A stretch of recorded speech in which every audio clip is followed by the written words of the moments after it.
विद्या पाई विवाद करी भैया तो न विद्वानों का क्या होगा।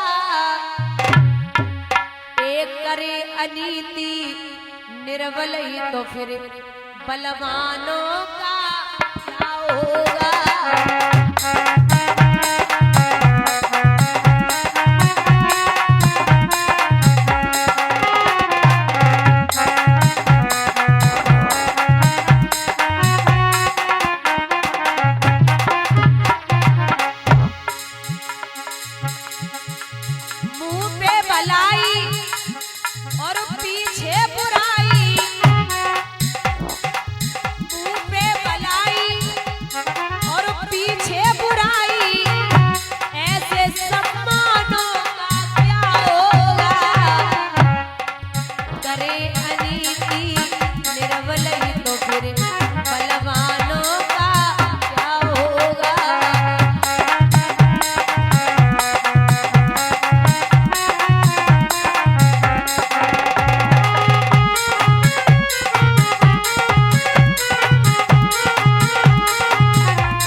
और रोज मिलने वाला अगर दगा करने लगे तो फिर अनजानों से डर बहुत लगता है।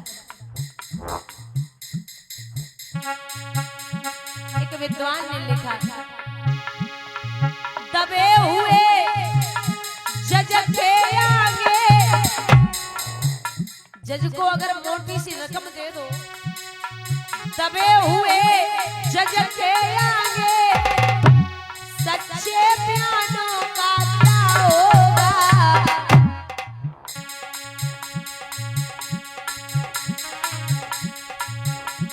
ए रिश्वत लेंगे आई जी तो चौकी थानों का क्या होगा।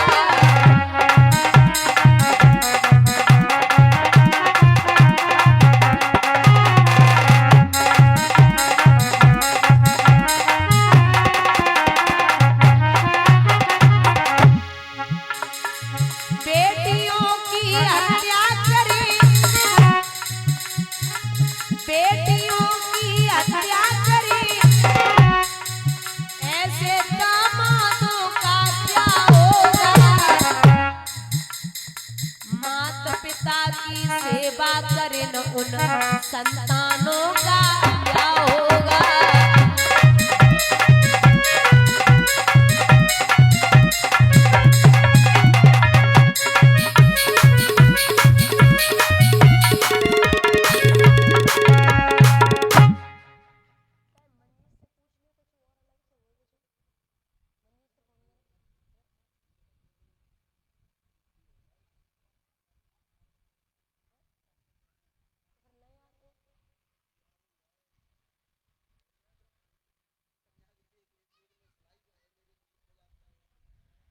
भैया यहाँ जब महाभारत लिखा है, एक बात बोलूं, भगवान ने पूरे महाभारत में राजनीति के अलावा दूसरा काम नहीं किया पूरे महाभारत में। और महाभारत की मेन नींव जो है वो है द्वेष और अहंकार। भले ही परिवार परिवार के थे लेकिन एक दूसरे को देखना नहीं चाहते थे।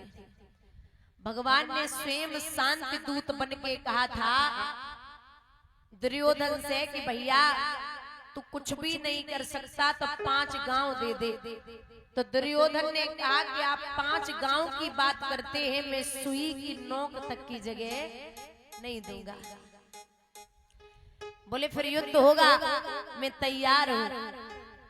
अच्छा, जब भगवान शांति दूत बन के गए थे, जब वापस आए पांडवों के यहाँ, तो कर्ण को बड़ा खराब लगा कि दुर्योधन ने अपमान कर दिया प्रभु का। तो भगवान पांडवों के यहाँ बैठे थे, कर्ण समझाने पहुंचा कि माफ करना माधव, आपके प्रति अपशब्द बोले हैं दुर्योधन ने, तो मैं क्षमा याचना मांगता हूँ। भगवान बोले कोई बात नहीं, वो दुर्योधन की आदत मैं जानता हूँ। अब कर्ण बोले विदा दीजिए। वहां से निकले तो भगवान बोले हम भी साथ ही चल रहे, हम दोनों एक ही रथ पे चल रहे, आगे हम आपको छोड़ देंगे, हम निकल जाएंगे द्वारिका। बोले ठीक है। तो बहुत ध्यान से सुनना, हरि बड़े प्रेम से कर धर कर ले चले उसे अपने रथ पर, रथ चला परस्पर बात चली, समगम की टेढ़ी गात चली। शीतल हो हरि ने कहा हाय, अब शेष नहीं है कोई उपाय। वो धनुष वो विवश हमें धनु धरना है, क्षत्रिय समूह को मरना है। मैंने कितना कुछ कहा नहीं, विष बाण कहां तक सहा नहीं, पर दुर्योधन मत वाला है, कुछ नहीं समझने वाला है। चाहिए उसे बस रण केवल, सारी धरती का मरण केवल। हे वीर दादा, भगवान बोले हे वीर तुम ही बोलो अकाम, क्या वस्तु पड़ी थी 5 गांव, 5 गांव ही तो मांगे थे। बावी कौरव को भारी है, मत गई मूल की मारी है। अब दुर्योधन को बोधू कैसे, इस रण को अवरोधू कैसे। देखिए ये कन्हैया दिखने में सीधे हैं, ये कृष्ण दिखने में सीधे हैं, लेकिन है परम चालू। पहले तो पासा फेंको, अब माहौल बनाए रहे। अब कर्ण को हाथ पकड़ के बोले भैया सब राह बंद तेरे जाने, सब राह बंद तेरे जाने। हाँ एक बात यदि तू माने, एक बात मान ले, क्या तो शांति नहीं जल सकती है, समरागिन अभी टल सकती है। तेरे बल की है आस उसे, तेरे जय का विश्वास उसे। तू संग न उसका छोड़ेगा, तो वो क्यों रण से मुख मोड़ेगा। पार्टी बदल ले, इधर आजा मेरी तरफ बहुत लड़ लिया, क्या अघटनीय घटना कराल। भगवान हाथ पकड़ के बोले कर्ण को पहली बार अगर किसी ने बताया है कि तू कुंती का बेटा है, तो वो भगवान ने बताया था। क्या अघटनीय घटना कराल, तू प्रथा कुक्ष का कोख लाल। प्रथा मतलब कुंती का नाम था प्रथा। बोले तू उनका पहला बेटा है, तू सूत अनादर सहता है, कौरव के दल में रहता है। चलो होकर संग अभी तेरे, चल होकर संग अभी मेरे। जहाँ 5 भ्रात बैठे तेरे, बिछुड़े भाई मिल जाएंगे, सब मिलकर मोद मनाएंगे। पद प्राण भीम पहनाएगा, धर्मादर चमर डुलाएगा। पैरे पर पार्थ प्रवर होंगे, सहसेव नकुल अनुचर होंगे। सब लोग तुझे पहचानेंगे, असली स्वरूप को जानेंगे। खोई मणि जो पाएगी, बारे प्रभु खोई मणि जो पाएगी, कुंती फूली ना समाएगी। लाला तू जल्दी चल, कर्ण पार्टी बदल दे। और देखिए दुनिया को जो देने वाला है ना, दुनिया को जो देने वाला है, वो आज झोली फैला करके कर्ण से भीख मांग रहा है। सुनिए कर्ण, एक बार मेरी पार्टी में आ जाओ, कुरु राज्य समर्पण करता हूँ, कुरु राज्य समर्पण करता हूँ, साम्राज्य समर्पण करता हूँ। यस मुकुट मान सिंहासन ले, बस एक भीख मुझको दे दे, एक भीख दे दे। क्या कौरव का तज रण रोक सके, भूखा भाभी हर सोक सके। अब बहुत हो गया, अब तेरी बदौलत ये रण होगा, इसलिए इधर आजा। देखो ये है कर्ण। जिंदगी में कभी भी मित्र ढंग के न बना पाओ, 100 मत बनाओ, 10 मत बनाओ, 2 मत बनाओ, 1 बना लो, लेकिन ऐसा बनाइए एक या फिर कृष्ण जैसा हो जो हार को भी जीत में बदल दे। कृष्ण जैसा हो जो हार को भी जीत में बदल दे, या फिर हमारे कर्ण जैसा हो जिसको पता है कि मैं युद्ध में हारूंगा। और ये अनीति कर रहे हैं कौरव, लेकिन जिनका नमक खाए उसकी जिंदगी पर बजाए, एक कर्ण जैसा होना चाहिए। जब सब कुछ समर्पण करने के लिए भगवान राजी हैं, तो कर्ण हाथ उठाए के बोले के कान्हा सुरपुर से भी मुख मोड़ूंगा।